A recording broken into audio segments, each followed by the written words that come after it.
మన కోసం తపన పడ్డ వ్యక్తులకి, వారి కుటుంబాలకి అండగా ఉండాలి.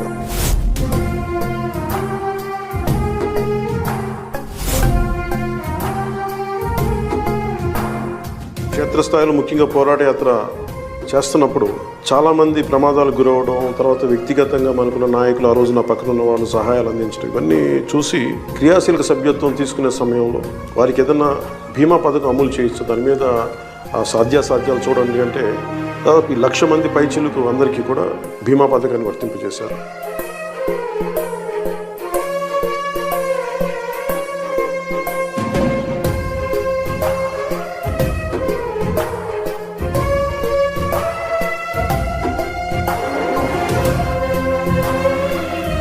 ప్రతి నియోజకవర్గంలో కూడా జన సైనికులు, వీర మహిళలు, జనసేన నాయకులు ప్రతి ఒక్కరు ముందుండి ఈ ప్రోగ్రాంని విజయవంతం చేయవలసింది మనస్ఫూర్తిగా మిమ్మల్ని కోరుకుంటున్నాం.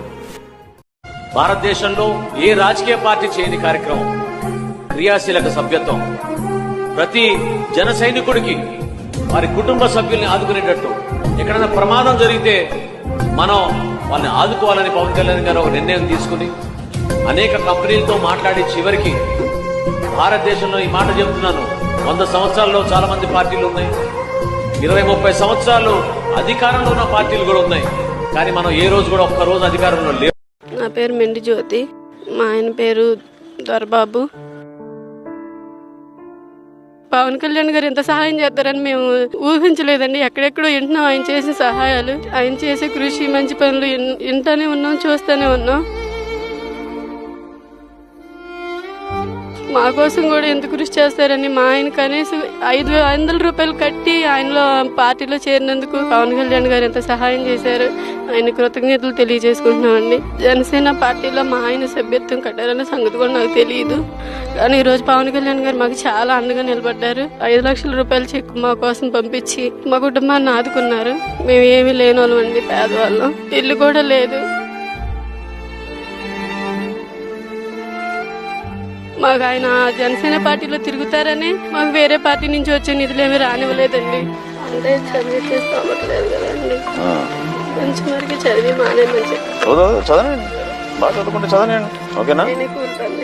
లేదు తల్లి, మేము చూసుకుంటాం, డోంట్ వరీ, సరేనా? మన వాళ్ళు హెల్ప్ చేస్తారులేండి, పర్లేదు. చదువుకోమ్మా, నువ్వు చదువుకో, బాగా చదువుకో. ఇది అని ఇప్పుడు వీళ్ళు ఉన్నారు, వీళ్ళకి ఏమీ అవకాశం లేదు సార్. ఇప్పుడు ఇది పెట్టనపాటు సార్. ఇప్పుడు పవన్ కళ్యాణ్ గారు ఇచ్చిన 5 లక్షలు అనేది వాళ్ళకి ఎంతో మేలు చేసినట్టు, అంతకు తప్పనిసరి వాళ్ళ దగ్గర వేరే అవకాశమే లేదు సార్. మాకు ఇల్లు సహాయం చేస్తానన్నారు, మా పిల్లలకి చదువు సహాయం చేస్తా అన్నారు, మాకు అండగా నిలబడతానని చెప్పారండి. మేము కూడా ఉన్నంత కాలం ఈ సహాయాన్ని మర్చిపోకుండా పవన్ కళ్యాణ్ గారి పార్టీ తరఫున మా వంతు కృషి మేము చేస్తామని మేము కూడా మాటిస్తున్నామండి.